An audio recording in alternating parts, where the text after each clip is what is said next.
Okay दोस्तों, आइए बातचीत स्टार्ट करें। अपने पढ़ रहे थे inverse trigonometric functions. Last class में अपने क्या किए?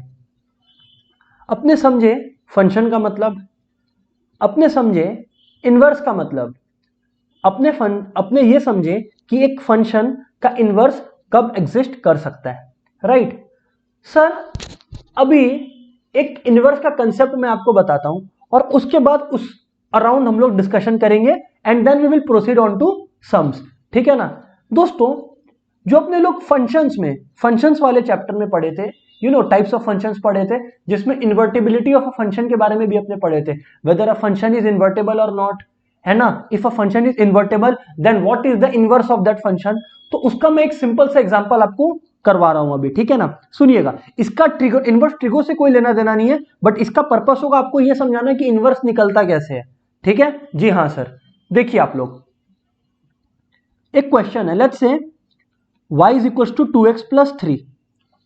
ठीक है ना, y equal to 2x plus 3 है, तो आप लोग ये भी बोल सकते हो कि ये एक्चुअली फंक्शन ऑफ x है। y को फंक्शन ऑफ x भी बोल सकते हैं।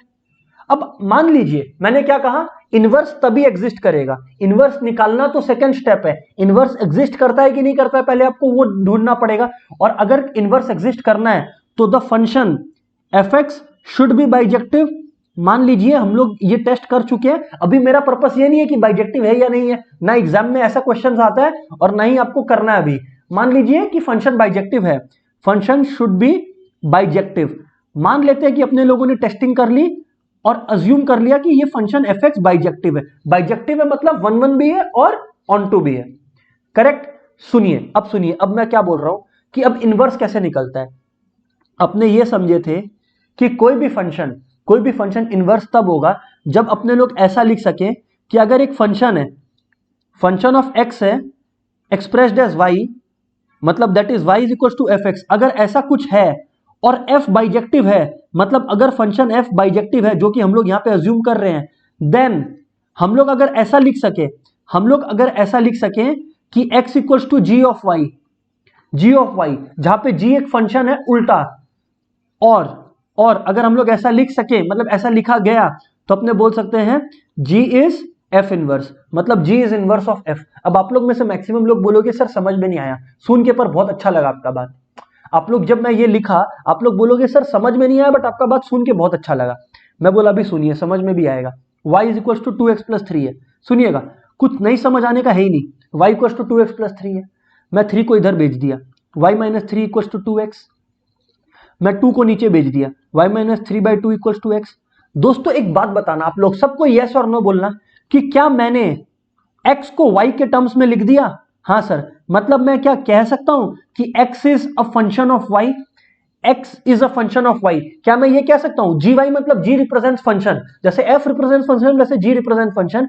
क्या मैं लिख सकता हूं कि x is a function expressed in terms of y? Everybody yes और नो खाली इतना बोलिए, यस या नो, एवरीबडी इतना बोलिए खाली।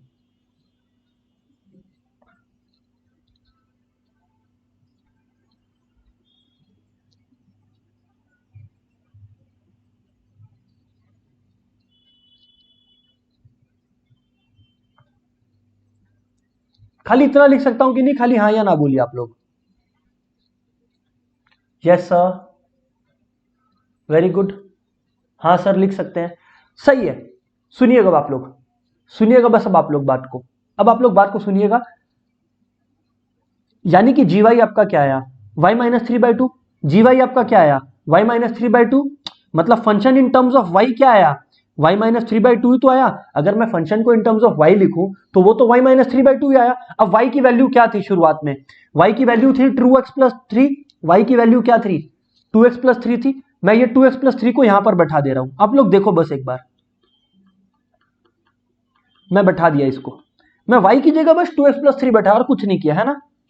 ये देखो, तो 2x बाई 2 यानी कि क्या हो गया x, यानी कि जी वाई इक्वल्स टू क्या हो गया x हो गया। अगर ऐसा हो सकता है, मैंने यही तो लिखकर दिखाया आप लोगों को कि y इज एफ एक्स, और अगर x को आप जी वाई लिख सके तो आप बोल सकते हो कि जी एफ का इनवर्स है, तो आप बोल सकते हो कि जी एफ का इनवर्स है। ओ, और मैंने वही किया, जी वाई एक्स लिख सकते हैं, तो मैं कह सकता हूं कि ये जो y माइनस 3/2 आया, y माइनस 3/2 जो आया इन terms of y, is the inverse of F x. ये इसका एफ एक्स सर, लेकिन इसका कहीं से भी कोई रिलेशन है क्या इनवर्स ट्रिगो से? ना, लेकिन यूजफुल है बिकॉज इनवर्स से तो रिलेटेड है ना। इनवर्स ऐसे निकलता है। जी हाँ सर, आप ये बात कह सकते हो। Very good, very good sir, ये बात कह सकते हैं। दोस्तों अगर आप लोगों को लास्ट डे का ट्रिगोनोमेट्रिक चार्ट याद हो, अगर आप लोगों को लास्ट डे का ट्रिगोनोमेट्रिक चार्ट याद हो, तो हम लोग क्या पढ़े थे? हम लोग क्या पढ़े थे लास्ट डे का ट्रिगोनोमेट्रिक चार्ट पे? कि साइन, बहुत सारा फंक्शंस के बारे में पढ़े थे, साइन, कॉस, टेन, कोसेक, सेक, कॉट के बारे में। बट मैं लास्ट डे का ट्रिगोनोमेट्रिक चार्ट से आपको याद दिलाना चाह रहा हूं कि आपने पढ़ा था कि जो साइन है उसमें अगर आप कोई भी रियल नंबर्स डालो, रियल नंबर्स मतलब याद है एंगल्स इन रेडियंस, जैसे π/2, π/6, π/3, कुछ भी, कोई भी एंगल इन रेडियन डालो, that is are representing real number. तो जो आपका रेंज आएगा, याद रखिएगा हमेशा ये जो पहला वाला पार्ट होता है वो डोमेन रिप्रेजेंट करता है। अगर आप यहां पर कोई भी वैल्यू डालो डोमेन में, तो जो आपका रेंज आएगा वो कहां से कहां तक आएगा? याद है आप लोग को? सर -1 से 1 तक आएगा। याद है नहीं याद है? हाँ सर बिल्कुल, ये बात हमें याद है। आप लोग बोलोगे हाँ सर ये बात बिल्कुल हमें याद है। बस मैं यही कह रहा हूं, बस मैं यही कह रहा हूं कि जैसे साइन ये है, जैसे साइन ये है, मैं ठीक इसी तरह से इसी लैंग्वेज में बात कर रहा हूं जो मैंने ऊपर में आपको लिखकर दिखाया, domain to range, domain to range, है ना। यानी कि y is equals to function of x। ठीक इसी तरह से, इसी तरह से मैं यहां पे लिखता हूं y is equals to sine x, y is equals to sine x। और ये बात आप लोग सब अग्री करोगे, हाँ या ना प्लीज बोलना। ये बात आप लोग सब अग्री करोगे कि अगर मैं y equals to sine x लिखा, मतलब वापस से मैं y is equals to function of x लिखा। और मैं आप लोग को क्या कह रहा हूं? मैं आप लोग को ये कह रहा हूं कि ये जो x है, ये जो x है, इसके अंदर आप डोमेन बैठाओ। डोमेन मतलब सारे रियल नंबर्स। r रिप्रेजेंट क्या कर रहा है? सारे real numbers expressed in terms of radians. Radians मतलब एंगल। जब आप एक्सप्रेस करोगे तो आपका जो y आएगा, आपका जो y आएगा वो क्या होगा? वो -1 हो सकता है, वो 1 हो सकता है, या -1 से 1 के बीच में कोई भी नंबर हो सकता है। एवरीबडी यस और नो, एवरीबडी यस और नो, खाली यस ये बोलिए, हाँ या ना एवरीबडी, हाँ या ना एवरीबडी।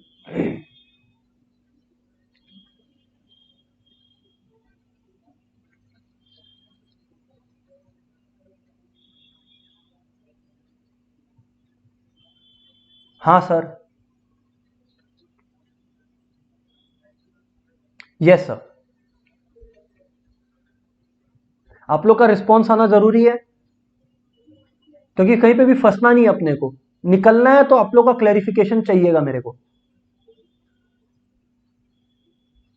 ऑल राइट, ओके, यही one of the friends is asking कि sir explain once again. My dear friend, I am telling again, what I am saying is कि साइन एक फंक्शन है, जैसे साइन एक्स है ना, तो मैं लिखा y equal to sine x, जैसे मैं यहां लिखा था ना y इक्वल टू 2x + 3, वैसे ही मैं यहां पर लिखा y equal to sine x. और ये बात आप लोग सब अग्री करते हो कि x के जगह मैं डोमेन्स डालूंगा। डोमेन्स मतलब अलग अलग एंगल्स डालूंगा और मेरे को आंसर मिलते जाएगा, जिसको अपने रेंज बोलेंगे। और मैंने आप लोगों को लास्ट डे ट्रिगोनोमेट्रिक चार्ट पढ़ाई थी फर्स्ट क्लास में, जो अपना फर्स्ट क्लास था इनवर्स ट्रिगो का, उसमें मैंने एंड में देखो आप लोग को ट्रिगो चार्ट लिखवा रखा है, जिसके तहत मैंने आपको बताया कि x में आप कोई भी रियल नंबर डालो, रियल नंबर का मतलब रेडियंस, π/2, π/3, कोई भी रियल नंबर आप डालो, तो जो आपका आंसर आएगा दैट इज रेंज, वो -1 से 1 के बीच में होगा, या -1 और 1 भी हो सकता है। करेक्ट, मैंने अभी तक यही बात कहा है आप लोग को। हाँ सर, आप लोग अग्री करते हो। अभी तक देखो दोस्तों, अभी तक देखो, ये जो y equal to sine x है, मैंने आप लोगों को एक बात और लास्ट डे बताया था कि y equal to sine x जो है वो बाइजेक्टिव नहीं है। सर वो बाइजेक्टिव क्यों नहीं है?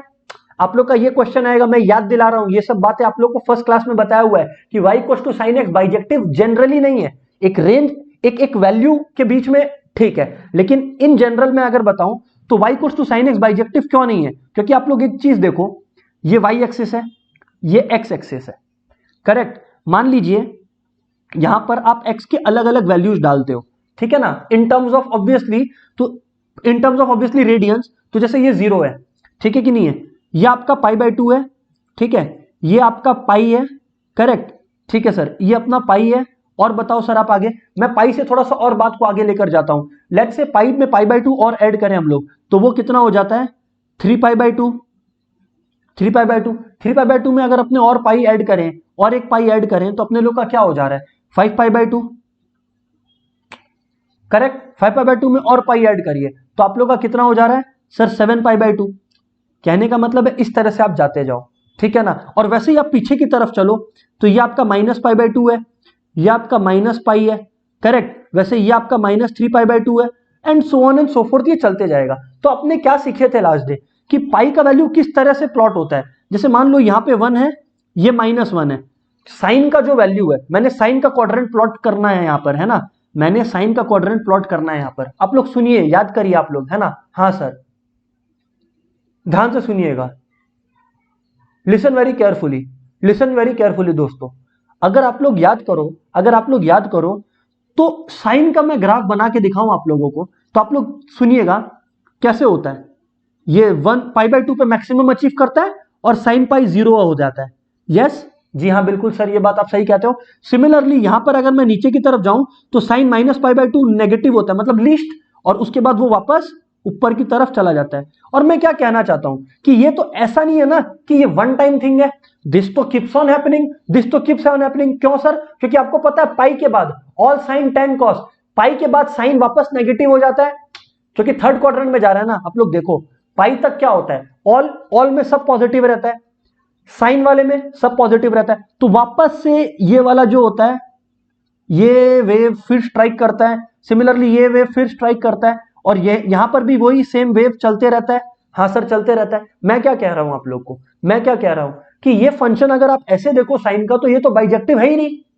ये बाइजेक्टिव क्यों नहीं है सर? क्योंकि सीधी सी बात है ना, सीधी सी बात है कि आपको यही वैल्यू जो यहां पर है, जो यहां पर वैल्यू है, लेट्स से मैं π/3 की ही बात कर रहा हूं, लेट्स से साइन π/3 की वैल्यू जो यहां पर है, साइन π/3 मतलब साइन 60 डिग्री, वो √3/2 जो यहां पर आ रहा है, वो तो आप पाई ऐड करो उसमें, तो पाई प्लस π/3, पाई प्लस π/3 मतलब 4π/3 के आसपास कुछ होगा, तो वो तो यहां पर भी आपका आ जाएगा √3/2। अगर सिर्फ पाई ऐड करेंगे अपने, इनफैक्ट सिर्फ पाई नहीं, इसमें मैं आप लोगों को बता दूं पाई -π/3 एक्चुअली, पाई -π/3 यानी कि आपका 2π/3, तो 2π/3 पे आप लोगों का ये वापस √3/2 आ जाएगा।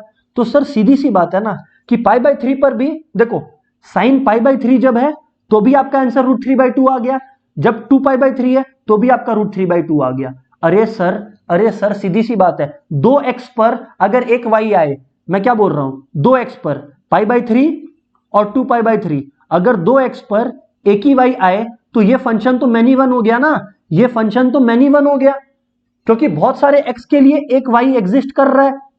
और अपने क्या पढ़े थे कि इनवर्स तो तभी एग्जिस्ट कर सकता है, इनवर्स तो सर तभी एग्जिस्ट कर सकता है जब वो 1 1 भी हो और ऑन टू भी हो, जब वो 1 1 भी हो और ऑन टू भी हो। हाँ सर, बात तो ठीक कहते हो, जब वो 1 1 भी हो और ऑन टू भी हो तभी इनवर्स एग्जिस्ट कर सकता है। सर इस बात में तो कोई गलती नहीं है, लेकिन यहां पर तो मैनी वन है।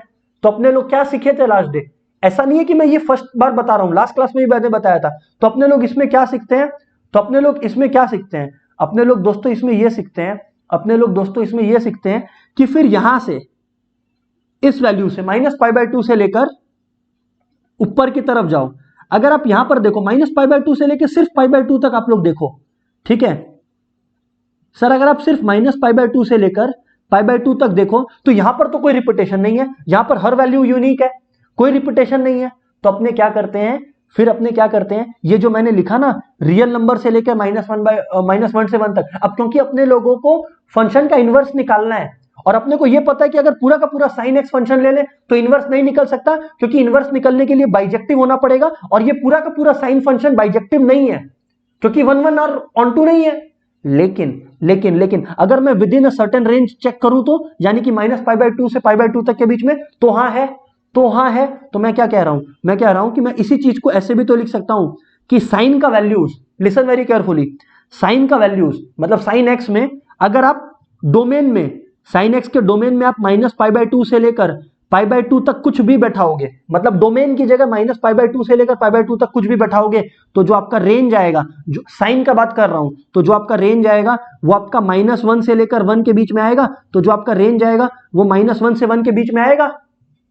हाँ सर ये बात तो सही है, सर ये बात तो सही है बिल्कुल, लेकिन आप ये बात क्या क्यों रहे हो? मैं बोला बस अब आ गया इनवर्स का घड़ी, अब आ गया इनवर्स का टाइम। इनवर्स क्या बोलता है, जैसे देखो अपने क्या किए थे, y = fx था, फिर सब कुछ उल्टा कर दिए थे।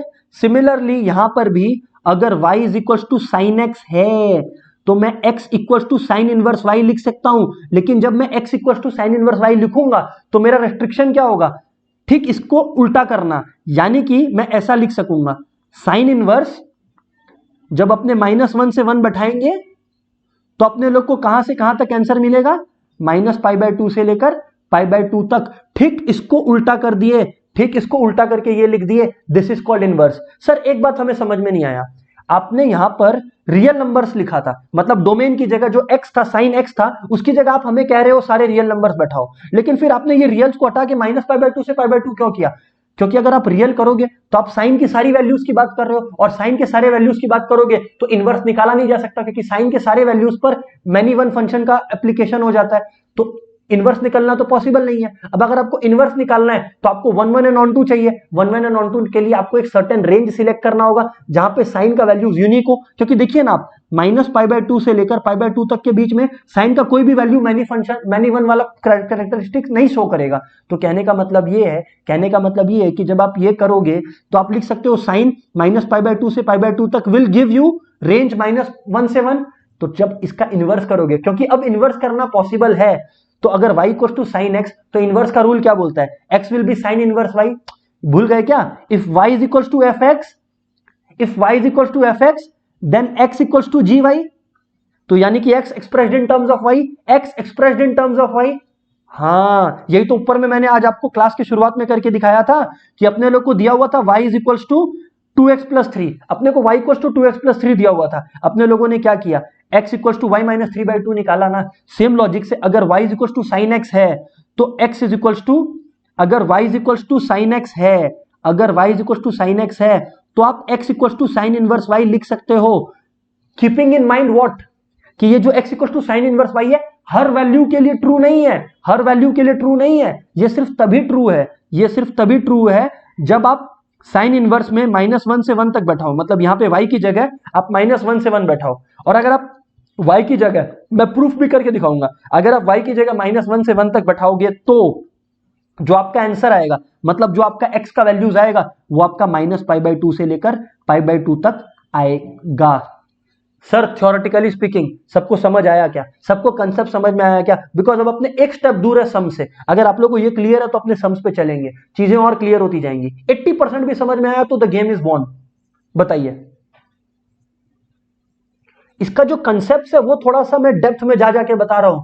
ये मत सोचेगा कि सम्स इतना इलेबोरेट है, कंसेप्ट समझना अपने को बहुत इंपॉर्टेंट है, जिससे माथा एकदम सच में चमकता है कि हाँ यार ये चीज चल रहा है रियल लाइफ में। बताओ आप लोग, सब कोई को क्लियर है कि नहीं क्लियर है?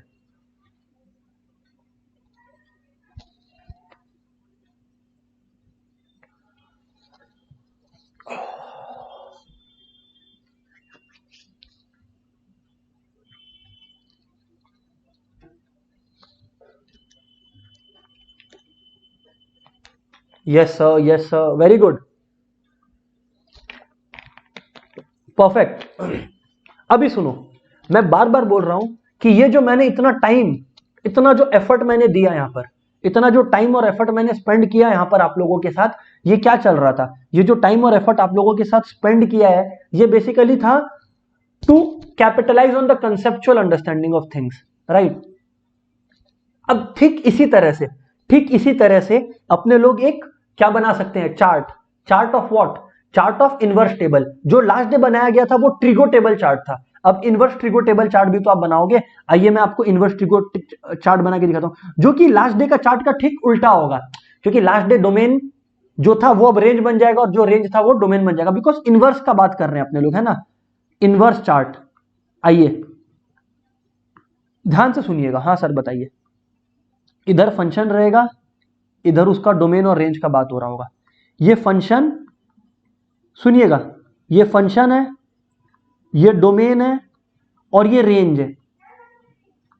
तो ध्यान से सुनना आप लोग बात। अगर फंक्शन है y is equal to sine inverse x, एक एग्जांपल ले रहा हूं, अगर फंक्शन है y equal to sine inverse x, तो जो डोमेन है, मतलब x की जगह आप जो बैठा सकोगे वो होगा -1 से लेकर 1 तक कुछ भी, और जो रेंज आपका आंसर आएगा वो आएगा -π/2 से π/2। मैं एक बात और बता दूं, ऐसा नहीं है कि सिर्फ -π/2 से π/2 आएगा, और भी वैल्यूज के लिए ये होल्ड होगा, बट हम लोग खाली प्रिंसिपल वैल्यूज लिखते हैं। क्या लिखते हैं हम लोग? सिर्फ प्रिंसिपल वैल्यूज, ऐसे तो बहुत सारे वैल्यूज के लिए ये कंडीशन सेटिस्फाई होगा।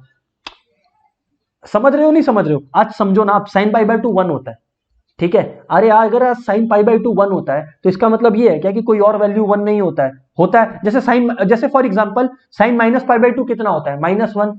साइन माइनस पाई बाय 2 कितना होता है? -1। लेकिन मैं आपको बता दूं कि साइन 3 पाई बाय 2 जो होता है वो भी -1 होता है। साइन 3 पाई बाय 2 जो होता है वो भी -1 होता है। बट हम लोग within a certain range ही खेलते हैं, तो साइन के लिए वो रेंज है -π/2 से π/2। That is called principal value. मतलब जो भी आप आंसर लिखोगे एग्जाम में वो इस वैल्यूज के बीच में लिखोगे। अगर इसके बाहर है तो आप उसको एडजस्ट करोगे। मैं क्वेश्चन करके दिखाऊंगा तो चीजें क्लियर होंगी। बोर्ड का क्वेश्चन भी आज के क्लास में करेंगे, आप लोग देखो, बस साथ चलो।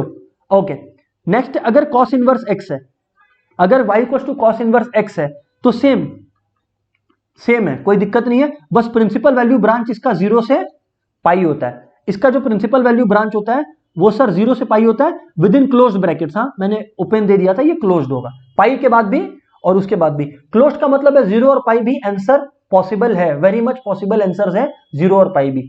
सर ठीक है, आगे बात करो दोस्तों। हम लोग अगर आगे बात करें y equal to tan inverse x, तो इसका जो डोमेन होगा वो होगा ऑल रियल नंबर्स। इसका जो डोमेन होगा वो होगा ऑल रियल नंबर्स। और सर इसका जो रेंज होगा वो होगा -π/2 से लेकर π/2 तक के बीच का सारा वैल्यूज। बस याद रखिएगा कि एग्जैक्टली π/2 और -π/2 कभी भी आंसर नहीं हो सकता। सर क्यों नहीं हो सकता? ये बात आप लोगों को पता है नेचुरली, बिकॉज देखो साइन 0 0 होता है, ठीक है ना, और साइन 90 1 होता है, और cos 90 0 होता है। अब अगर आप 1/0 करोगे, मतलब tan 90 करोगे, तो वो तो अनडिफाइंड हो जाएगा। इसीलिए -π/2 और π/2 are not the possible answer in case of tan inverse x।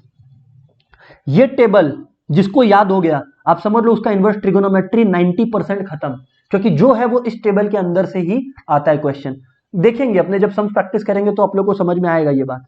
y equal to cosec inverse x है, तो कोसेक इनवर्स x में क्या कहा जा रहा है इन लोग का कि कोई भी रियल नंबर बैठाओ, खाली याद रखना -1 से 1 के बीच में मत बैठाना। -1 और 1 बैठा सकते हैं, हाँ बैठा सकते हैं।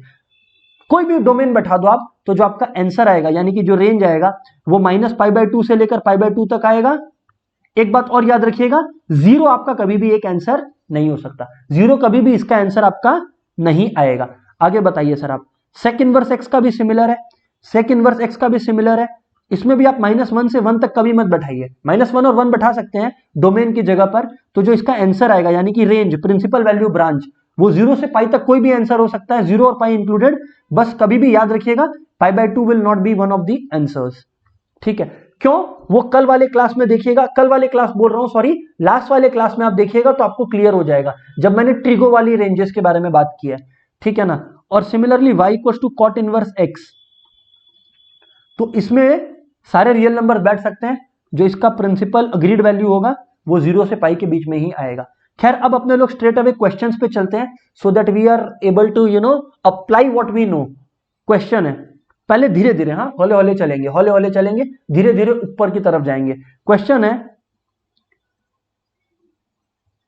Solve sine inverse 1/√2। जब भी ऐसे दिया हुआ है ना, ये लोग आपको बोलेगा नहीं कि फाइंड द प्रिंसिपल वैल्यू, आपको अज्यूम करना है कि प्रिंसिपल वैल्यू निकालना है। अभी के लिए तो मैं लिख देता हूं, find the principal value. Principal value मतलब जो परमिसिबल रेंज है उसमें और भी वैल्यूज के लिए एग्जिस्ट करता होगा, अपने को उससे मतलब नहीं है, अपने को सिर्फ प्रिंसिपल वैल्यू लिखना है। तो सर इसको लिखते कैसे हैं? सर ध्यान से सुनिएगा, प्रिंसिपल वैल्यू ब्रांच, देखो साइन इनवर्स 1/√2 है, इसको सोचने का मल्टीपल तरीका है ना, मल्टीपल स्टैंड पॉइंट से आप इसको सोच सकते हो। मैं इसको कैसे सोचता हूं, ध्यान से सुनिएगा। लेट, ऐसे लिखिए आप कि मान लो साइन इनवर्स 1/√2 का जो आंसर आएगा वो आएगा x, कोई थीटा लिखता है तो भी कोई दिक्कत नहीं है सर, साइन इनवर्स 1/√2 x आएगा। अब अगर साइन इनवर्स 1/√2 x है तो आपका क्या आप साइन को उधर बेच के वो साइन x नहीं बन जाएगा? तो साइन x हो गया 1/√2, तो साइन x हो गया 1/√2। अब आप लोग प्रिंसिपल वैल्यू ब्रांच के बारे में सोचो। इनवर्स का प्रिंसिपल वैल्यू ब्रांच क्या था? प्रिंसिपल वैल्यू ब्रांच आपको बोलता है कि आंसर -π/2 से π/2 के बीच में लिखना है। -π/2 और π/2 भी हो सकता है। तो आपका जो भी x का वैल्यू आप बैठाओगे, जैसे π/4 45 डिग्री, π/4 45 डिग्री, तो आप वो बैठाओगे जो इसके बीच में लाई करता है, यानी कि 1/√2। तो आप क्या लिखोगे? Therefore x is equals to π/4 as it belongs to the, यहां पर आंसर नहीं, काफी लोग आंसर छोड़ देंगे एक्साइटेड होके कि ये x equal to pi by 4, नहीं, आपको यहां पर लिखना है x equal to pi by 4 belongs to minus pi by 2 से लेके पाई बाई 2 तक, मतलब प्रिंसिपल वैल्यू ब्रांच के अंदर लाई करता है। हमारा आंसर प्रिंसिपल वैल्यू ब्रांच के बियॉन्ड नहीं जाना चाहिए। So principal value is equals to pi by 4। मन में बहुत बार एग्जाम में क्वेश्चन आएगा आपको कि सर और भी वैल्यूज के लिए 1/√2 आ जाएगा साइन का। जैसे फॉर एग्जांपल सर अगर अपने लोग sine pi minus pi by 4 करें तो 3 पाई बाई 4 आएगा। सर साइन 3 पाई बाई 4 भी 1/√2 होता है, बट मैंने क्या कहा,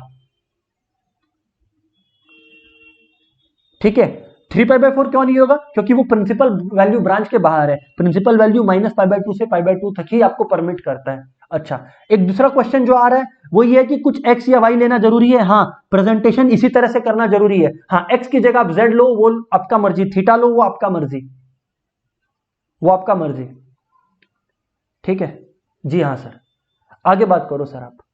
ओके, आगे बात करते हैं। थोड़ा सा अभी अपने लोग इधर आए हैं तो थोड़ा सा इसके साथ टाइम स्पेंड करते हैं, हौले हौले सम्स के साथ, उसके बाद लेवल एलिवेट करेंगे। कॉस इनवर्स √3/2, तो याद रखना हमेशा सबसे पहले प्रिंसिपल वैल्यू निकाल लो, है ना, पहले लिख लो जैसे आपका मर्जी, बट प्रिंसिपल वैल्यू लिखना मत भूलना।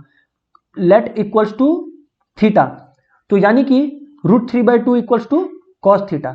फिर प्रिंसिपल वैल्यू ब्रांच क्या होता है कॉस का, ये देख लो, 0 से पाई होता है, तो लिख लो प्रिंसिपल वैल्यू जो होता है वो होता है 0 से पाई के बीच में। तो बस अब कॉस थीटा का ऐसा वैल्यू जो 0 से पाई के बीच में लाई करे और √3/2 दे, वो सर आप लोग को पता है, सुनिएगा, वो सर आप लोग को पता है कि कितना होगा, कॉस 30 डिग्री, यानी कि कॉस पाई बाई 6 होगा, कॉस पाई बाई 6 होगा, यानी कि लिख लीजिए बस cos pi by 6 equals to √3/2।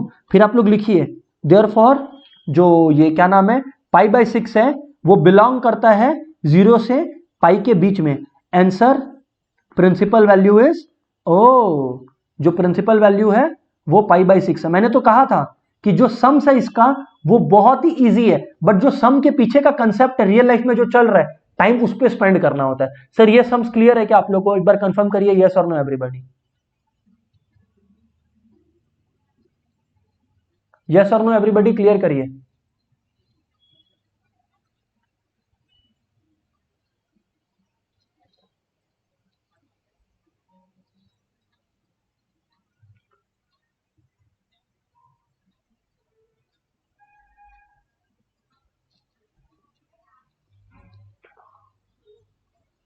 Yes sir,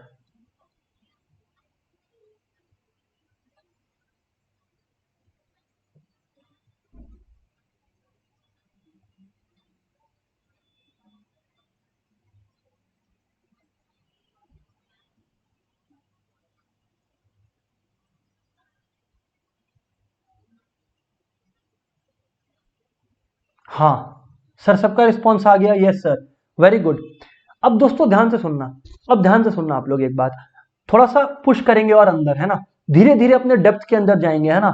okay sir, नहीं अभी जो मैं क्वेश्चंस कर रहा हूं ये बोर्ड के क्वेश्चंस नहीं है, आज एक दो बोर्ड के क्वेश्चंस करवाऊंगा ये अश्योर्ड है, बट अभी धीरे धीरे, ये सब बोर्ड के क्वेश्चंस नहीं है, ठीक है ना। एक क्वेश्चन है tan इनवर्स -1/√3, ठीक है ना, -1/√3 है, फाइंड प्रिंसिपल वैल्यू। सीधी सी बात है, इसमें भी मैं कुछ अपने लोग को इसको डिस्काउंट देने वाले नहीं है, अपने इसको उसी तरह से लेंगे क्या कि देखो principal value of 10, principal value of 10 lies in, दोस्तों प्रिंसिपल वैल्यू ऑफ 10 कहां लाई करता है, आप लोग चेक करो एक बार, अगर आप लोग चेक करोगे तो वो -π/2 से π/2 तक लाई करता है, बोथ नॉट इंक्लूडेड, मतलब ना तो -π/2 है ना तो π/2 इंक्लूडेड है, ओपन ओपन ब्रैकेट है, आप लोग चेक कर लो। हाँ सर दिखाई पड़ रहा है, तो यानी कि लाइज इन -π/2 टू π/2। अब आप लोग सोचो, अब आप लोग को सोचना है ना, तो अब आप लोग लिखो let this is equals to theta या x, whatever you feel like, यार कोई दिक्कत नहीं है इसके अंदर। तो tan थीटा इक्वल्स टू -1/√3। अब -1/√3 है, अपने लोग के दिमाग में क्या क्लियर होना चाहिए कि देखो -π/2 से लेके π/2 के बीच में अपने को वैल्यू चाहिए, और अपना कंडीशन क्या है कि वो -1/√3 चाहिए। सबसे पहले आप सोचो, सबसे पहले आप ये इतना सा बात सोचो ना कि ये -1/√3 कब होता है, π/6 पे, मतलब tan 30 डिग्री 1/√3 होता है। tan 30 डिग्री अगर 1/√3 होता है तो माइनस tan 30 डिग्री माइनस 1/√3 होगा। करेक्ट, जी हाँ सर, माइनस tan 30 यानी कि माइनस tan π/6 या माइनस π/6, सिंपली स्पीकिंग माइनस π/6। और क्या माइनस π/6 इसके बीच में लाई करता है? जी हाँ बिल्कुल सर, लाई करता है। एक बार के लिए और सर, एक बार के लिए और सर, आप ये कैसे निकाले कि tan माइनस π/6 माइनस 1/√3 होगा? देखो मैं तरीका बताता हूं। मैं ये सोचा कि tan π/6 होता है 1/√3। हाँ सर, आपने ये सोचा। अब मैं सोचा अगर tan π/3 तो tan π/6 1/√3 होता है, तो अगर मैं सुनो सुनो सुनो, अगर मैं 0, सुनिएगा, 0 माइनस π/6 करूं तो 0 माइनस π/6 करूं तो अब आप लोग को कल, आप लोग को लास्ट क्लास में क्वाड्रेंट रूल मैंने रिवाइज करवाया था, या साइन कन्वेंशन मैंने रिवाइज करवाया था, जिसके तहत अपने लोगों ने क्या डिस्कशन किया था? अपने लोगों ने ये डिस्कशन किया था कि यहां पे सब पॉजिटिव होता है फर्स्ट क्वाड्रेंट में। अच्छा, अब 0 माइनस 0 क्या होता है? यहां पे 0 होता है, ये 0 होता है, ये 0 होता है। अच्छा, अब माइनस है, 0 माइनस है, और मैंने आप लोगों को यह बात सिखा रखा है कि अगर कोई माइनस में बोल रहा है तो इसका मतलब क्लॉकवाइज मूवमेंट हो रहा है, एंटी क्लॉकवाइज नहीं। तो माइनस में मतलब क्लॉकवाइज मूवमेंट करके आप इधर आओगे, इधर पे कौन पॉजिटिव होता है? इधर पे कॉस पॉजिटिव होता है, तो यहां पर यानी कि 10 नेगेटिव होगा, ये बात तय है। और आप क्या कर रहे हो? 0 माइनस π/6, 0 माइनस π/6 का मतलब समझ रहे हो? मतलब आप शुरू कर रहे हो 0 से, माइनस मतलब आप क्लॉकवाइज मूव कर रहे हो, 0 मतलब आप माइनस मतलब आप क्लॉकवाइज मूव कर रहे हो, और π/6 मतलब π/6 डिग्री तक मूव कर रहे हो। तो यानी कि आपका आया ना माइनस 1/√3। ओ, तो यानी कि 10 माइनस π/6 यानी कि theta will be equals to minus π/6, theta will be equal to minus π/6, that will satisfy our range. और ये माइनस π/6 एक बात और चेक कर लीजिए, ये इस रेंज के बीच में लाई करता है, क्योंकि माइनस π/2 कितना है? 90, माइनस 90, और π/2 कितना होता है? 90। तो यार अगर आप सोच के देखो, एक बार दिमाग लगाओ, माइनस 90 से प्लस 90 के बीच में क्या माइनस 30 नहीं आएगा क्या? डेफिनेटली आएगा, माइनस 80, माइनस 70, माइनस 60, तो माइनस 30 आया, एंड देन वो 0 1 2 0 से लेके 90 तक, तो माइनस 30 भी तो बीच में लाई करता है ना। तो यानी कि मैं लिख सकता हूं minus π/6 belongs to the permissible range of minus π/2 से π/2। जी हाँ सर, ये लिख सकते हो आप, बिल्कुल लिख सकते हो आप। Therefore this is your answer. So the principal value is minus π/6 answer. अच्छा, मामला समझ आया क्या दोस्तों? सब कोई बोलो, मामला समझ आया क्या दोस्तों? सब कोई बोलो ना, हाँ या ना।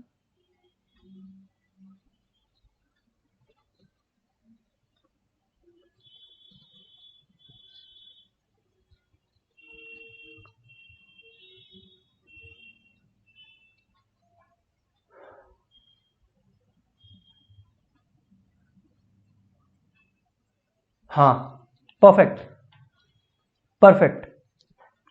आइए आइए अब हम लोग एक क्वेश्चन लें। जैसा कि मैंने आप लोगों को कहा था कि एक जो क्वेश्चन आपको लेके दिखाएंगे वो बोर्ड एग्जामिनेशन का क्वेश्चन रहेगा। This is 2012 board examination question. आइए 2012 बोर्ड एग्जामिनेशन क्वेश्चन को एक ठो करें अपने लोग, ठीक है ना। आइए, क्वेश्चन है, find the value of cos inverse 1/2 plus 2 sine inverse 1/2, cos inverse 1/2 plus 2 sine inverse 1/2। Sum easy है, मैं ये नहीं बोल रहा कि बोर्ड एग्जाम में आए तो सम टफ होना ही जरूरी है, ऐसा नहीं है, मैं बता रहा हूं। अब यहां पर दोस्तों एक अनसेड रूल है, अनसेड मतलब अनकही बातें, ठीक है ना। और वो अनकही बातों में से एक बात पता है क्या है? कि आपको एग्जामिनर नहीं बोलेगा कि प्रिंसिपल वैल्यू डिसाइड करना है, प्रिंसिपल वैल्यू ही निकाल के आपको सॉल्व करना पड़ेगा, ये बताया नहीं जाएगा आपको। मतलब जब यहां पे cos इनवर्स 1/√2 लिखा है, जब आप इसको सॉल्व करोगे, या 1/2 लिखा है, जब आप इसको सॉल्व करोगे तो जो थीटा है वो प्रिंसिपल वैल्यू ही होना चाहिए। There is no escaping from this fact.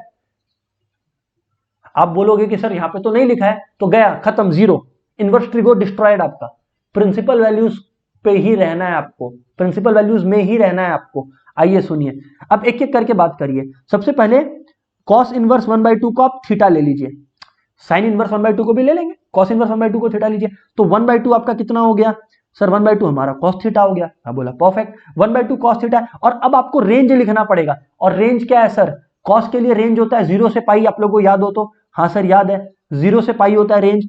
तो फॉर cos लिख दो, for cos principal values are, यहां पर लिख दो एकदम प्रॉपरली, 0 से पाई तक।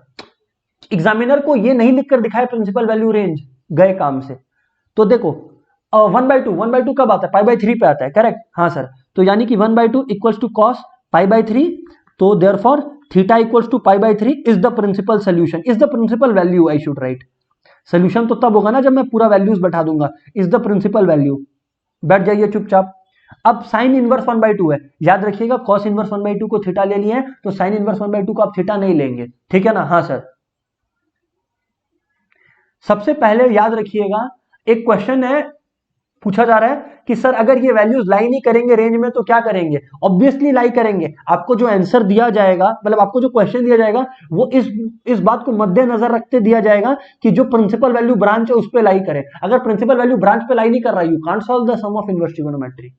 खत्म हो गया, इनवर्स ट्रिगोनोमेट्री बेकार हो गया, ठीक है ना? So relax about that. ठीक है, अभी सुनिएगा, साइन इनवर्स 1/2 है। अब साइन इनवर्स 1/2 को आप थीटा मत लीजिए, कुछ भी ले लीजिए, एक्स ले लेते हैं ना, तो 1/2 इक्वल टू साइन एक्स। अब इसका भी प्रिंसिपल वैल्यू ब्रांच आपको लिखना पड़ेगा, तो principal values of sine are, sine का जो प्रिंसिपल वैल्यूज है वो क्या होता है दोस्तों, आप लोग को भी पता है। इतना बार प्रैक्टिस कर लेंगे ना अपने कि आप लोग को याद हो जाएगा, अलग से बैठ के वो टेबल रट्टा नहीं मारना पड़ेगा, ठीक है ना? -π/2 से लेके π/2 तक। अब आप लोग को सबको पता है कि ये कब होता है, 30 डिग्री पे, यानी कि साइन π/6 पे, यानी कि 1/2। तो therefore π/6 is the principal value of sine. बस अब करना क्या है, अब करना क्या है, सॉल्व हो गया। कॉस इनवर्स 1/2 आपका कितना आया? π/3 तो आया जी, हाँ सर हमारा π/3 आया, तो बस लिख लीजिए is equals to π/3, equals to π/3 plus, question में क्या था, ये π/3 है और 2 इंटू 2 तो लिखना पड़ेगा, साइन इनवर्स 1/2 कितना था? π/6, तो प्लस 2 इंटू साइन इनवर्स 1/6 कितना है आपका? वो आया π/6, तो इसकी जगह π/6 लिख दीजिए। समझ आया कि नहीं? अरे इसका सोल्यूशन आया आपका π/3 और इसका सोल्यूशन जो आया वो आपका π/6 आया, हाँ कि ना? बस इसको अपने लोग सॉल्व कर लिए फिर। ओ सर ये क्लियर है, π/3 प्लस π/3 यानी कि 2π/3। This my dear friends is the answer of this question. ये 3 या 4 नंबर का क्वेश्चन आया था, बताइए। ये सारा ऐसा क्वेश्चन 3 या 4 नंबर का आया आप लोग के लेवल पर, और बताइए सर सबको क्लियर है? करेक्ट।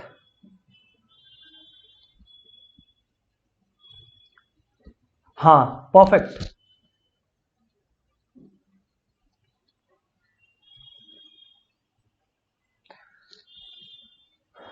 सर आगे बात करो आप। ओके दोस्तों, अब मैं एक क्वेश्चन आप लोग को दे रहा हूं, ठीक है ना? थोड़ा सा टाइम स्पेंड कीजिए, आप लोग सॉल्व करिए एंड उसके बाद लेट्स सी क्या होता है, ठीक है ना? क्वेश्चन है दोस्तों,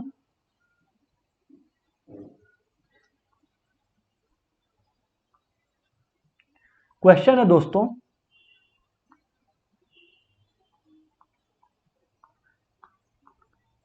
find value of tan inverse 1 plus cos inverse -1/2 plus sign inverse -1/2। ये सर है आप लोगों का क्वेश्चन, करके बताएं आप लोग इसको कैसे करना है, एवरीबॉडी। इसमें आप लोग टाइम स्पेंड कीजिए and then I will help you out.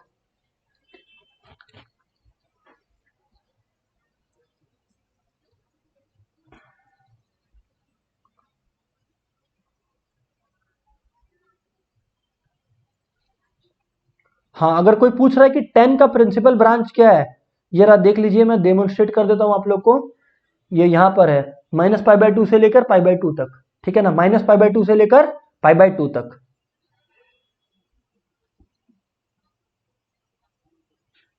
करिए प्लीज।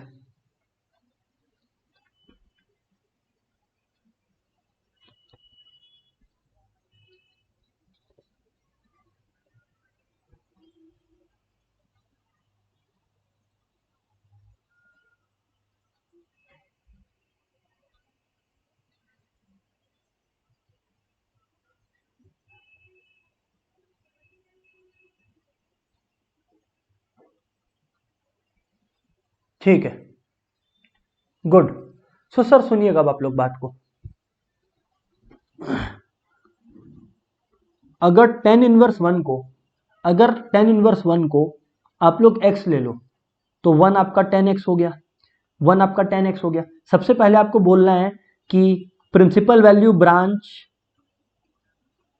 फॉर tan इज -π/2 से लेके π/2 तक बोथ नॉट इंक्लूडेड। तो यानी कि जब आप tan x इक्वल्स टू 1 लिखे तो यानी कि tan x equals to tan π/4 is equals to 1 आया सर, बिल्कुल।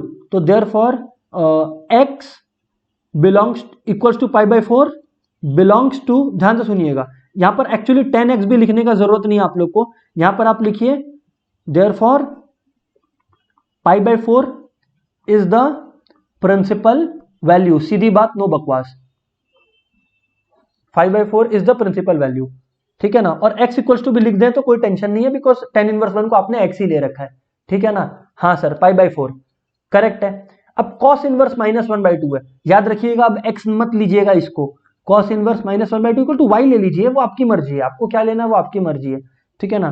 तो -1/2 क्या हो गया सर, वो cos y हो गया। अगर -1/2 cos y हो गया, लिसन वेरी केयरफुली, अगर -1/2 cos y हो गया तो अब how do you approach in this regard. अच्छा, वेरी गुड हर्ष एंड आदि।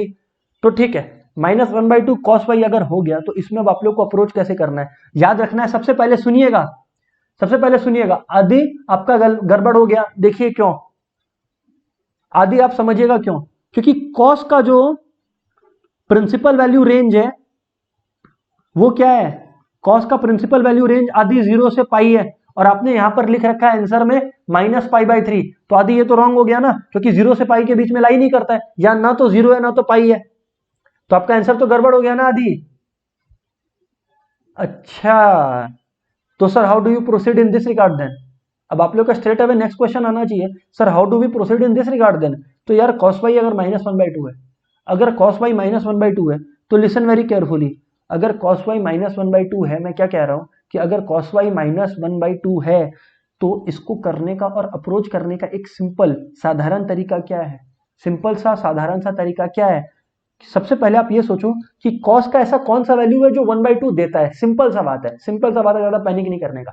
देखो 1/2 आपका आता है π/6 पे, नहीं π/6 पे तो साइन का आता है, π/3 पे 1/2 आता है, सर बिल्कुल सही कहते हो, π/3 पे 1/2 आता है।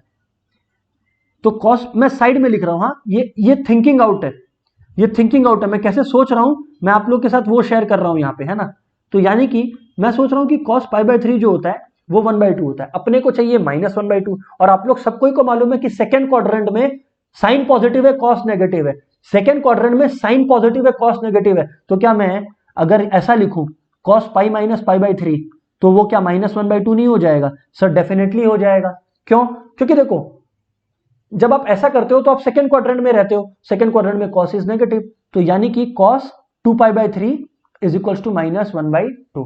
cos 2π/3 जो होता है वो आपका -1/2 होता है, और 2π/3 जो है, मजे की बात है, वो 0 और पाई के बीच में लाई कर रहा है, क्योंकि फर्स्ट और सेकेंड क्वाड्रेंट ही तो है 0 और पाई, फर्स्ट क्वाड्रेंट शुरू होता है 0 से और सेकेंड क्वाड्रेंट खत्म होता है पाई पे, तो उन्हीं के तो बीच में है 2π/3, मतलब सेकेंड क्वाड्रेंट में।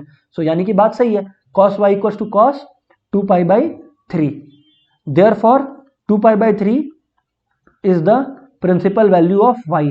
सर सबको क्लियर है क्या, हाँ या ना, कॉस वाला सबको क्लियर है क्या, हाँ या ना।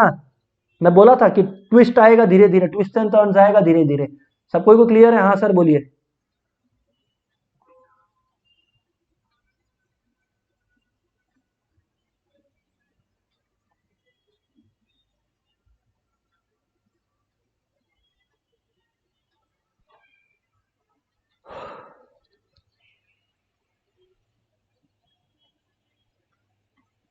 यस सर, वेरी गुड,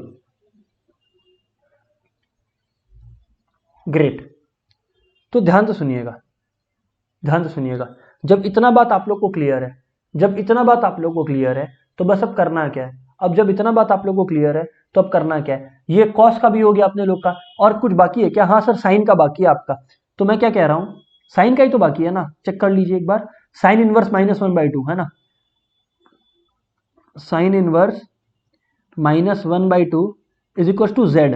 तो -1/2 आप लिख सकते हो साइन z। अच्छा, ये लिखने के बाद आप पहले ये लिख दीजिएगा कि principal value range of sine is, कहां से कहां तक है। ये बात आप लोगों ने इतनी बार पहले कर ली है, फिर भी डेमोन्स्ट्रेट कर दे रहा हूं आपको। ये रहा देखिए, -π/2 से लेकर π/2 तक बोथ इंक्लूसिव। तो यानी कि -π/2 से लेकर π/2 तक अपने लिखेंगे यहाँ पे बोथ इंक्लूसिव।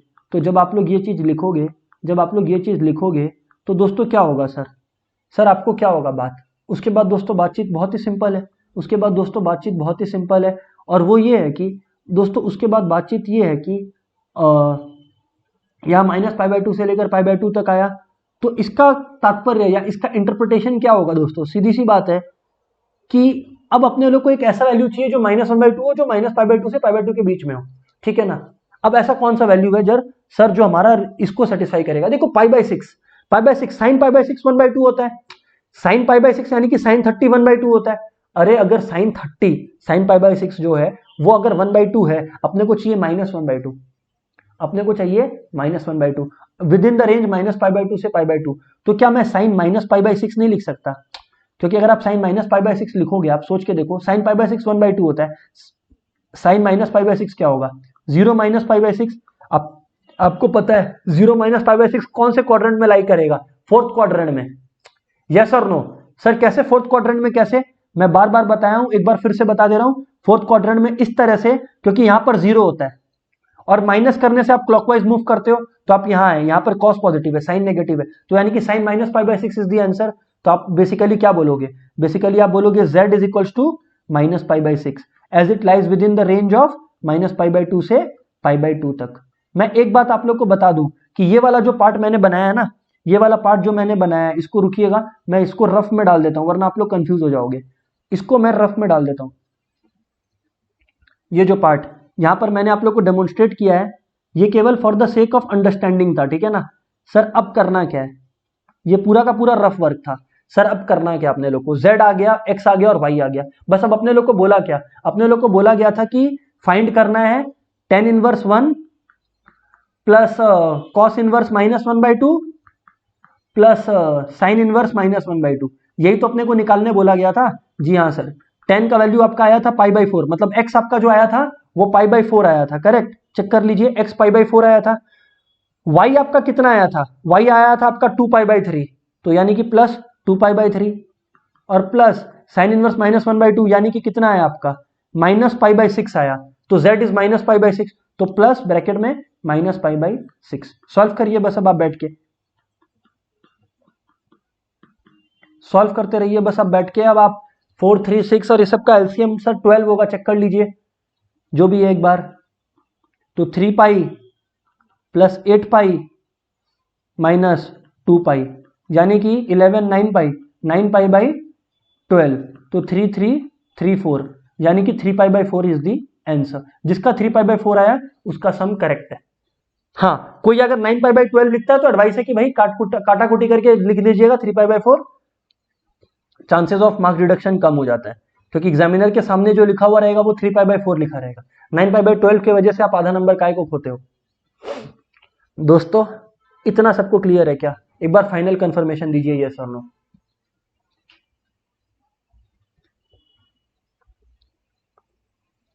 इसके बाद दोस्तों अगर इतना आप लोगों को क्लियर है तो मैं बता देता हूं कि आज के क्लास में तो मैं ये स्टार्ट नहीं कर रहा, बट इनवर्स ट्रिगोनोमेट्री में अब हम लोग चलेंगे नेक्स्ट पार्ट पे, विच इज कॉल्ड थ्योरम्स। क्योंकि हम लोग इनवर्स ट्रिगोनोमेट्री का बेसिक फंक्शंस तो समझ चुके हैं, अब हम लोग उसके थ्योरम्स के बारे में बात करेंगे, जिनसे काफी क्वेश्चंस आए हैं एग्जाम में। काफी मतलब हर टर्म में एक क्वेश्चन आया है, एक से ज्यादा आया है, बट हर टर्म में एक क्वेश्चन तो कम से कम आया ही आया है, इतना ज्यादा चांसेस है उसका आने का, राइट। सो वो अपने नेक्स्ट क्लास में स्टार्ट करते हैं। बाय बाय दोस्तों, अंटिल देन।